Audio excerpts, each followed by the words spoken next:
anak-anak tuh kan kalau ngomong cepet, terus pakai dialek, terus kadang konsonan sama vokalnya belum jelas kayak gitu. Jadi kalau kita nggak paham, anak-anak jadi nggak mau ngobrol sama kita. Kalau kita terus was ist das, apa ngomong apa tadi kayak gitu. Jadi makanya harus benar-benar yang paham kayak gitu bahasa Jermannya kayak gitu. Apalagi kan kita juga ngobrolnya sama orang tua Jerman yang mereka sangat concern banget buat pendidikan dan pengembangan karakter anaknya kayak gitu. Makanya Sip.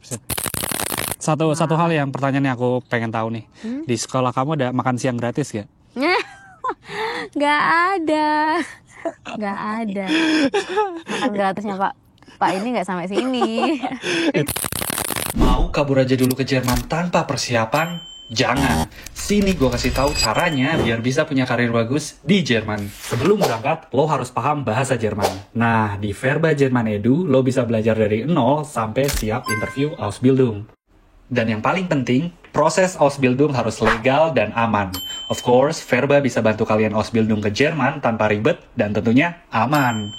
Jangan buang-buang waktu, siapin dari sekarang. Daftar kursus bahasa Jerman di Verba Jerman Edu buat siapin karir cemerlang kalian di Jerman. For more info, gue kasih link Verba di deskripsi.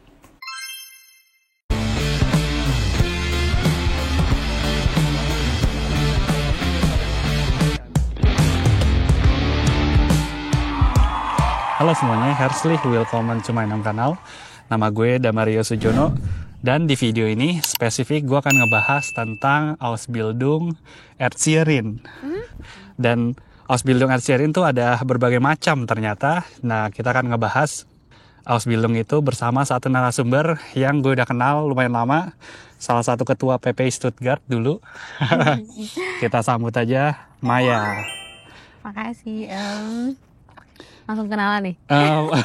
Gak mau, kirain ada kata sambutan gitu. Biasanya kalau ketua kan biasanya kan ada kata sambutan gitu. Gak ada ini lagi gak PPI. Bentar ya. Oke. Sebentar. Mai, buat teman-teman yang belum tahu, kamu bisa tolong kasih tauin gak kayak latar belakang kamu apa, kesibukannya apa sekarang? Mungkin kenalin dulu ya. Nama aku Maya Vanilla Bila, biasa dipanggil Maya.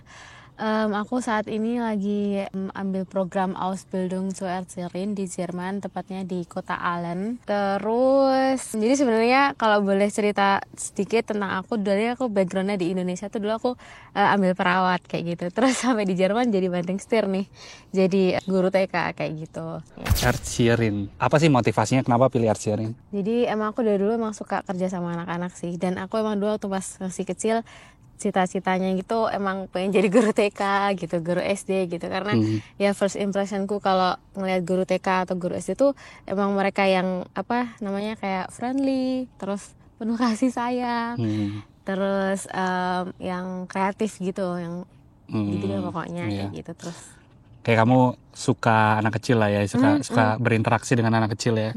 Tapi emang nggak ada Erzieherin yang nggak baik, yang galak? Semuanya baik semua emang yang kamu temuin? Baik semua sih, emang harus baik. Harus baik ya? Nggak boleh nggak baik ke anak kecil? Nggak boleh. Oh nggak boleh, oke. Karena anak kecil tuh benar-benar pengamat yang ini banget, yang benar-benar detail banget. Jadi dia tahu, dan dia tuh jujur ya, anak kecil tuh kan jujur, jadi nggak bisa bohong. Jadi kalau misalnya dia ngelihat Erzieherin yang nggak baik, itu mereka bakal frontal dan bilang apa yang dia lihat kayak gitu. Oke. Nah, aku juga sempat research juga Ausbildung Erzieherin ini dibagi jadi dua nih. PIE sama satu lagi tuh Schulerin ya. Schulisse ya. Oke. Nah, kalau kamu tuh masuk ke bagian yang mana? Kalau aku ambil yang PIA Ausbildung zur Erzieherin. Jadi PIA itu sendiri adalah singkatan kependekan dari Praxis Integriert Ausbildung zur Erzieherin kayak gitu. Nah, di Ausbildung Erzieherin ini sendiri tuh sebenarnya banyak banget modelnya. Apalagi sekarang karena di Jerman tuh butuh banget banyak tenaga pendidik. Jadi mereka lebih bikin kriteria atau voraussetzungnya itu lebih mudah kayak gitu. Bahkan mereka bikin banyak banget bentuk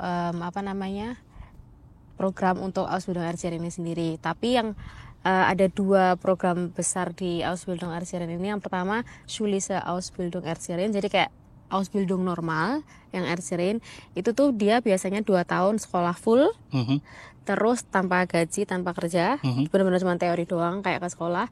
Terus baru di tahun ketiganya dia ada namanya Anerkennungsjahr atau praktik di kindergarten, SD atau lembaga pendidikan lainnya kayak gitu. Nah sedangkan aku sendiri ngambilnya yang PIA. Nah PIA ini tuh kayak namanya juga kayak judulnya Praxis Integrate, jadi dia barengan kerja sambil belajar kayak gitu. Dan modelnya juga bukan blok-blokan kayak Ausbildung bidang lain yang biasanya berapa bulan sekolah, berapa bulan kerja. Kalau di aku jadi emang tiap hari dari bulan pertama pun mulai Ausbildung tuh udah 3 hari sekolah, 2 hari kerja kayak gitu. Dan dari awal pun tuh juga udah digaji kayak gitu. Gitu sih. Sebelum aku nanya nih, ini aku ada kelihatan nggak di mana ini ya? Oh di dalam situ ya? Oke. Takutnya ketutupan kayak ini. Tadi kan kamu sempat mention tuh kan alasannya selain dari kurikulumnya juga kalau misalnya PIA itu digaji, kalau misalnya yang satu lagi itu tidak digaji, Schulische tidak digaji ya. Apakah itu alasan utama kamu untuk memilih PIA? Bentar nambahin lagi. Kalau yang Schulische tadi tuh digajinya cuma pas di tahun ketiga, karena kan di tahun ketiga doang mereka belajar kerja. Tahun pertama, tahun keduanya enggak. Jadi ini. Nah terus kenapa aku ambil PIA? Ya sih benar. Yang salah satu utamanya alasannya ya karena finansial ya kayak gitu. Karena jujur aja kalau misalnya kita mau 2 tahun sekolah di tahun pertama dan tahun kedua tuh nggak bisa kan, maksudnya kita kan juga perlu uang nih di sini. Kalau misalkan kita nggak ada uang juga nggak mungkin dapat visa kayak gitu. Jadi yang pasti pas buat kita yang pelajar dari negara lain sih ya ini program yang PIA ini kayak gitu. Dan juga manfaatnya yang lain juga, kalau kita ambil PIA kan kita dari awal, dari tahun pertama pun udah ada pengalaman kerjanya kayak gitu di lapangan langsung gitu. Benar. Dan ya ibaratnya kamu bisa juga sembari menghidupi diri sendiri lah ya dengan ikut Ausbildung PIA ini gitu. Nah Mai, bisa tolong dielaborate nggak atau nggak diceritain kayak proses dari awal kamu mendaftar di Indonesia sampai akhirnya kamu keterima sebagai PIA ini, Ausbildung PIA? Kalau dari Indonesia aku nggak tahu ya, soalnya aku apply-nya dari sini. Cuman dulu itu sebelum aku mulai Ausbildung Erzieherin ini tuh aku benar-benar nggak tahu banget kayak gitu gimana sih apply Ausbildung Erzieherin ini, dan aku pikir Ausbildung Erzieherin ini tuh ya sama cara apply-nya kayak Ausbildung yang lain kayak gitu. Nah karena aku tuh nggak punya S1 nih Mas, jadi agak susah buat jadi Erzieherin di sini, karena Erzieherin di sini termasuk kualifikasinya agak tinggi. Mereka harus punya B2, minimal B2 atau C1. Terus juga kalau kita nggak punya S1, kita harus setara dengan lulusan Abitur Jerman. Dimana Abitur Jerman itu kan lulusan SMA-nya Jerman ya, yang sampai kelas 13. Nah karena kita SMA-nya cuma sampai kelas 12 nih, jadi itu hitungannya nggak setara dengan Abitur. Jadinya itu setara dengan yang namanya Mittlere Reife Abschluss kayak gitu. Atau mungkin kayak SMP gitulah kalau kita mau nyamain dengan Indonesia. Dan kalau lulusan SMP ya nggak akan bisa jadi Erzieherin di sini kayak gitu. Makanya kita harus ada 2 cara, yaitu yang pertama harus ambil Berufskolleg setahun sebelum mulai Ausbildungnya. Berufskolleg itu ya sama lah 11-12, kayak misalkan kalau kita mau ke Uni kan kita ada tuh Studienkolleg dulu. Benar. Nah setahun. Nah kalau di Ausbildung Erzieherin ada namanya Berufskolleg selama setahun, jadi sama kayak sekolah penyetaraan kayak gitu. Nah di situ tuh benar-benar ajang buat kita benar-benar tahu, belajar teori tentang pedagogi kayak gitu. Dan di situ kita juga bisa mikir, apakah ini tuh beneran yang mau aku ambil atau enggak, jadi bisa appreciation atau nggak lanjut kapan aja gitu. Soalnya kalau misalnya udah mulai Ausbildung Erzieherin mau diputus di tengah jalan tuh kayak sayang banget kayak gitu. Makanya ada Berufskolleg ini. Cuman aku nggak bisa nih ambil Berufskolleg ini karena kalau kita ambil Berufskolleg ini kita nggak boleh kerja. Bahkan part-time pun kita nggak boleh Mas. Sama setahun ya? Jadi susah kayak gitu kan.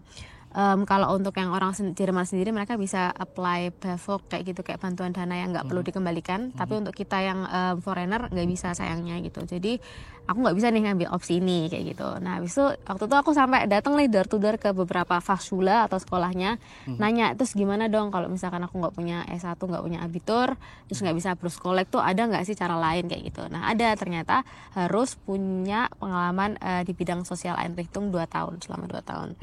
Makanya dulu aku FSJ dulu setahun, terus aku habis itu BFD juga 9 bulan, terus aku praktek tidak berbayar. Jadi praktek nggak dapat uang tuh aku juga sempat. Tunggu. Tapi BFD dan FSJ digaji kan? Dapat itu. Okay. Berarti kalau misalnya aku bisa sum up, berarti kamu datang ke Indo dari Indo ke sini tuh nggak langsung Ausbildung, tapi FSJ dan BFD dulu ya. Ya itu. Oke. Dan beruf kolek, kamu bilang beruf kolek itu kan tadi kan? Iya. Nah itu aku baru tahu di sini karena teman-teman Ausbildung yang lain, basically dia sebelum itu FS Shot atau enggak BFD gitu, bukan beruf kolek gitu ya. Iya. Dan juga kalau teman-teman Ausbildung yang di bidang lain itu mereka ya kalau misalkan mau lulus SMA ya bisa aja langsung apply Ausbildungnya gitu kan, kalau misalkan udah punya sertifikat bahasanya. Iya.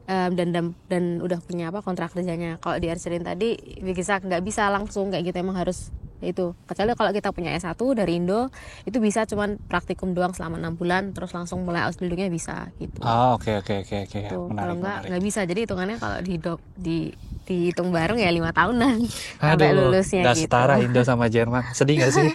Sedih. Aduh pusing 5 tahun. Aduh, kita harus Arkeno, kita nggak dapet Bafo. Ya, Tapi susah. ya itu gue salut sama orang-orang ya kayak kamu Mai dan teman-teman lain yang Ausbildung yang perjuangannya dari sini pokoknya nggak perjuangannya ketika mau belajar atau mau ikut pelatihan itu luar biasa keren gitu. Mai, nah aku masuk ke bagian kedua nih, aku pengen secara garis besar masuk ke Ausbildung PIA-nya sendiri tentang sistem dan prosesnya. Bisa tolong jelasin nggak kayak sehari-hari kegiatan kamu tuh di Ausbildung sebagai PIA itu ngapain aja sih? Kita kan sekolah sama kerja ya. Nah kalau di sekolah itu kita belajar tentang pedagogik, materi Montessori, terus perkembangan anak usia dini, terus habis itu komunikasi, teamwork, kayak gitu. Terus juga metode-metode pendidikan yang ada di Jerman dan di negara-negara EU tetangga kayak gitu, kayak misalnya Montessori atau Reggio Pedagogi, kalau kalian pernah dengar itu kan datangnya dari Italia sebenarnya. Cuman ada juga beberapa yang diterapkan di Jerman kayak gitu. Mereka juga mempelajari dari beberapa negara juga, itu juga kita pelajari di sekolah. Gitu.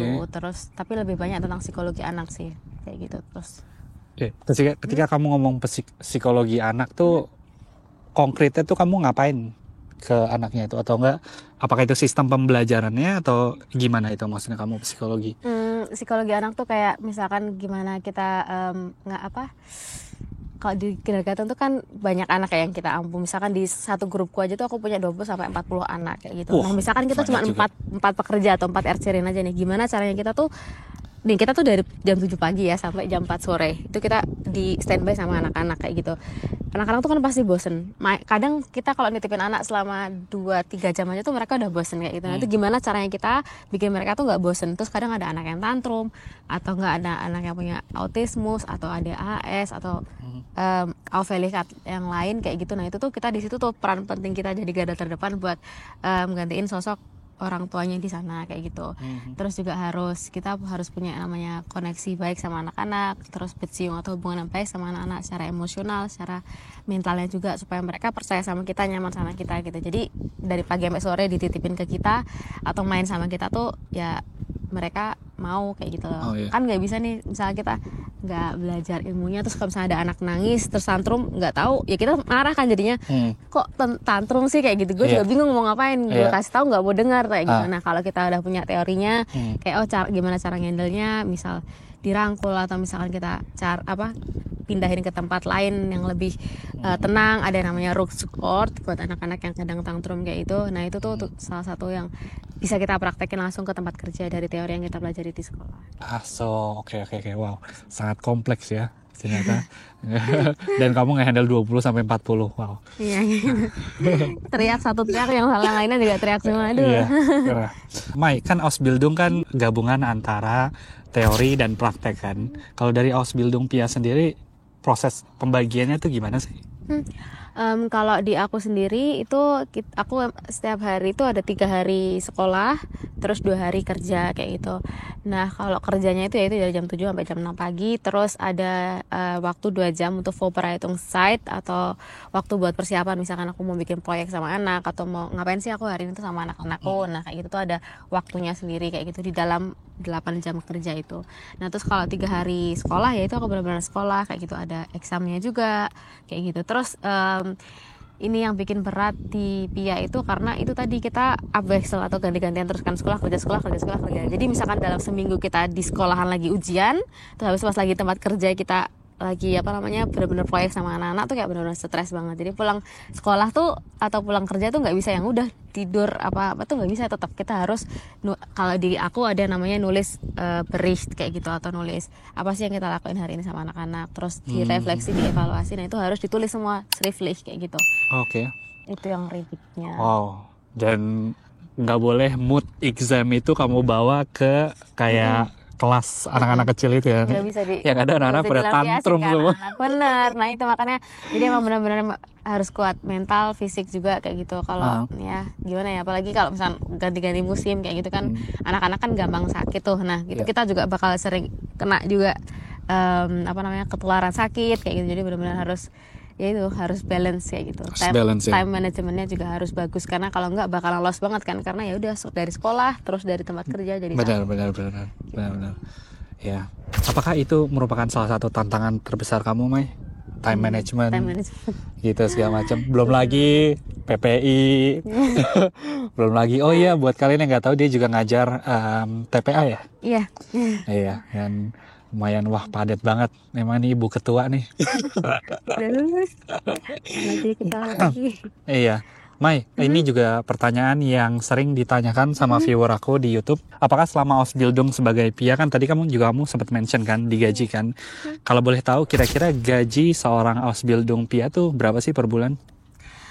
Itu balik lagi ke ini ya, ke tempat kerjanya sendiri. Dan Bundesland ini spill role banget. Jadi kayak di Badan Württemberg sendiri kebetulan emang agak susah kriterianya untuk jadi RCRin dibanding Bundesland yang lain, kayak misalkan di kayak Berlin, NRW, Sachsen kayak gitu mereka correct me if I'm wrong, aku lupa, tapi kalau kayak Berlin, NRW gitu tuh pokoknya ininya lebih mudah, kayak mereka lulusan SMA aja bisa langsung apply, terus cuman bisa B1 aja udah bisa masuk dan tanpa ada praktikum sosial tadi. Nah kalau di Badan Württemberg tuh ada kayak gitu, jadi makanya dari Badan Württemberg pun juga gajinya agak kayaknya lumayan lebih tinggi ya, nggak selisih banyak banget sih, yang bakal bisa kita lihat nanti setelah Ausbildungnya. Tapi kalau pasti Ausbildungnya kan ada namanya tarif Vertrag kayak gitu, TVOD. Nah itu biasanya hampir sama kayak gitu. Kalau di aku di tahun pertama aku dapat 1.300, di tahun kedua dapat 1.400, terus di tahun ketiga dapat 1.500 kayak gitu. Nah terus nanti kalau misalkan kita lulus nih, kan ada ujian akhirnya. Nanti kalau ujian akhirnya kita tuh lulus di sekali langsung lulus kan ada 3 kali percobaan tuh ujian akhir. Nah kalau yang pertama langsung lulus tuh kita dapat lagi kayak subsidi sebesar 500 sampai 600 euro. Oke. Gitu. Itu kalau lulus di percobaan pertama gitu, ujian pertama. Kalau nggak lulus berarti nggak dapat dong? Nggak dapat. Kalau yang kedua, ketiga walaupun lulus itu tuh nggak dapat. Jadi yang percobaan pertama doang kayak gitu. Terus setelah kita Ausbildung itu bisa sampai kisaran dari 2.500 sampai 3.500 kayak itu. Bahkan kalau kita ke yang private itu bisa sampai di angka 4.000 bruto kotornya. Bro, 4.000 udah itu gede udah banget itu. Iya. Wow, keren. Dan ya bisa paham sih, karena menjadi seorang RCRin itu nggak gampang, nggak semua orang bisa, dan sabar menghandle anak-anak gitu kan. Nggak cuma sabar ngehandle anak-anak, sabar ngehandle orang tuanya juga. Kadang-kadang ada orang tua yang ya gimana ya, mereka pengen anaknya seperti ini, sedangkan kondisi anaknya atau yang mereka kasih ke anaknya tuh nggak sesuai, jadi kan anaknya juga nggak bisa jalan seperti apa yang mereka mau. Jadi yang diiniin biasanya jadi PR-nya RCRin ya kayak gitu loh, kan RCRin yang harus juga ini bentuk karakter anaknya itu sendiri, karena kan hampir lebih banyak waktunya tuh sama RCRin ya. Bayangin aja dari jam 7 pagi sampai jam 4 sore, terus ntar paling dijemput orang tuanya, makan malam bareng, terus mandi atau apa, terus habis itu jam 8 jam 9 udah tidur kayak gitu. Jadi benar-benar ya seru. Mai, coba kilas balik ke kamu waktu awal benar-benar datang pertama kali ke Jerman, dan maksudnya udah masuk ke Ausbildung PIA gitu, ke kelas gitu. Apakah pada saat kamu datang pertama kali kamu observasi dulu, apa kamu langsung diterjunin nih, kamu ngehandle anak kecil nih langsung gitu? Masih ingat ya? Oh kalau di kerjaan ya? Kalau di kerjaan enggak sih, kita pertamanya pasti observasi dulu, terus kayak ngelihat gimana sih ritme kerja di kindergarten. Bagaimana sih cara membangun komunikasi ke anak-anak, karena bahasanya kan beda kan? Gitu. Kalau dari kamu sendiri gimana? Kalau dari aku sendiri sih Aku kan karena pertama kita boleh observasi dulu kan pastinya.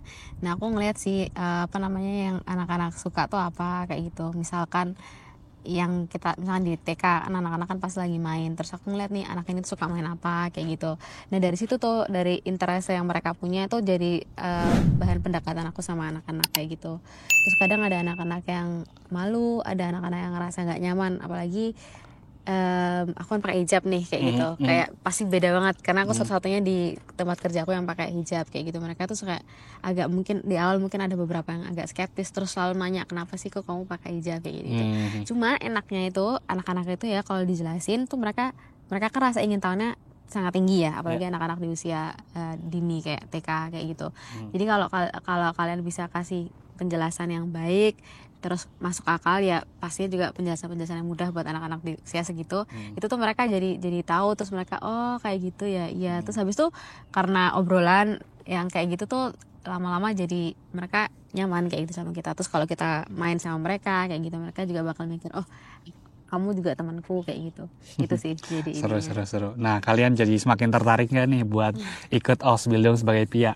Kalau tertarik, nah ini aku kasih satu narasumber yang bisa kalian ikutin jalannya segala macam. Dan kalau kalian punya pertanyaan, jangan sungkan-sungkan coba tulis di kolom komentar. Nanti sebisa mungkin aku bakal kontak Maya di waktu dia yang sangat padat ini dengan segala macam kesibukannya. Gitu, Mai. Mungkin pertanyaan terakhir nih Mai, untuk teman-teman di sini yang mau ikut Ausbildung Pia di Jerman, kira-kira ada tips nggak buat mereka? Tipsnya mungkin kalau misalkan kalian udah tahu nih atau kalian penasaran dan pengen ambil program Ausbildung Erzieherin ini, yang pertama banget yang perlu kalian punya tuh adalah pengalaman sama anak-anak. Dan itu sih sertifikat bahasa Jerman, karena di sini tuh benar-benar buat Erzieherin minimal banget tuh B2 kayak gitu. Bahkan di sekolahku sendiri dimintanya bahkan C1 kayak gitu. Jadi benar-benar dan nggak cuma yang sertifikat aja gitu, tapi benar-benar yang emang benar paham kalau orang Jerman yang ngomong atau anak yang ngomong. Karena sulit, anak-anak tuh kan kalau ngomong cepet, terus pakai dialek, terus kadang konsonan sama vokalnya belum jelas kayak gitu. Jadi kalau kita nggak paham, anak-anak jadi nggak mau ngobrol sama kita. Kalau kita terus was ist das, ngomong apa tadi kayak gitu. Jadi makanya harus benar-benar yang paham kayak gitu bahasa Jermannya kayak gitu. Apalagi kan kita juga ngobrolnya sama orang tua Jerman yang mereka sangat concern banget buat pendidikan dan pengembangan karakter anaknya kayak gitu. Makanya Sip. ya bahasa sama Satu hal yang pertanyaan yang aku pengen tahu nih, di sekolah kamu ada makan siang gratis gak? nggak ada makan gratisnya Pak ini nggak sampai sini.